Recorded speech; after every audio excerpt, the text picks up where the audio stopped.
Many people made a point of wearing pink today to raise awareness about bullying. Pink Shirt Day began in Nova Scotia when a few teenagers decided they would stand up for a schoolmate who was being bullied because he wore pink. And now, 4 years later, Canadian schools from coast to coast are a sea of pink, and kids are being taught to stand up against bullies. Our Mid-Island Bureau Chief Jonathan Bartlett has the story tonight from Nanaimo.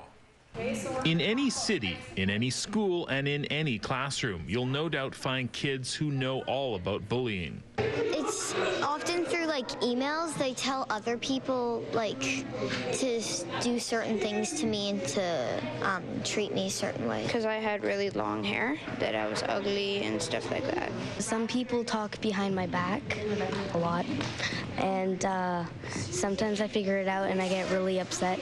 They are just words, but name-calling, teasing, and taunting is still bullying and can be just as damaging as physical abuse. How would you define bullying? What's bullying? Kennedy. Today, kids at Ecole Hammond Bay Elementary in Nanaimo are talking about bullying, what it is, and how to stop it.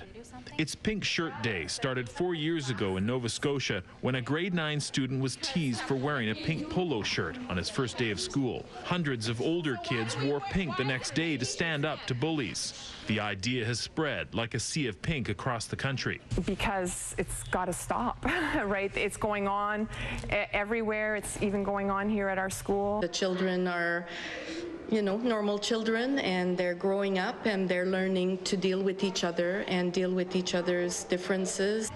But the idea of those differences being a target for bullies has become no longer acceptable, at least in our schools. And kids here are starting to get that message. Yeah, slowly but surely. I mean, they understand the message about the at-school bullying, the bullying that's physical, that's verbal, and all that kind of stuff. And they're starting to understand the cyberbullying, which is now part of their generation. I think there's probably a lot of bullying going around here, but no one really knows it.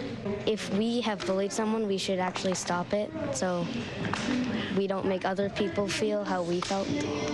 Earlier, the entire school watched a video of a flash mob performed by students in Vancouver, a dance with an important message. It not only gave the message to stop the bullying, but it was the message to solutions to stopping it. It gets out to everybody and all the bullies, and to make an impact in the world, to let people that are being bullied know there are other people with them. Pink shirts made of paper decorated with positive messages, a reminder that bullies are not welcome here. Jonathan joins us now in our Nanaimo newsroom. Jonathan, what's the school district's policy on bullying in Nanaimo? Hudson, in the Nanaimo Ladysmith School District, there's basically zero tolerance for bullying, but it's still treated on as a case-by-case basis. Of course, it's a difficult thing for kids and for families. What advice do they give parents to make sure that their kids are not being bullied? Well, there's a few tips, and they're mostly common sense. Get to know your child's friends and be involved in their school community. Talk to your child about bullying and the consequences of bullying. Be a model for appropriate behavior. Watch your child for a change in behavior, and take notice of torn clothes, unexplained bruises, and that sort of thing. It certainly looks like bullying is becoming less acceptable in our society, in our schools, and so is standing by and letting bullying happen. Hudson? All right, Jonathan Bartlett, thank you. You're welcome.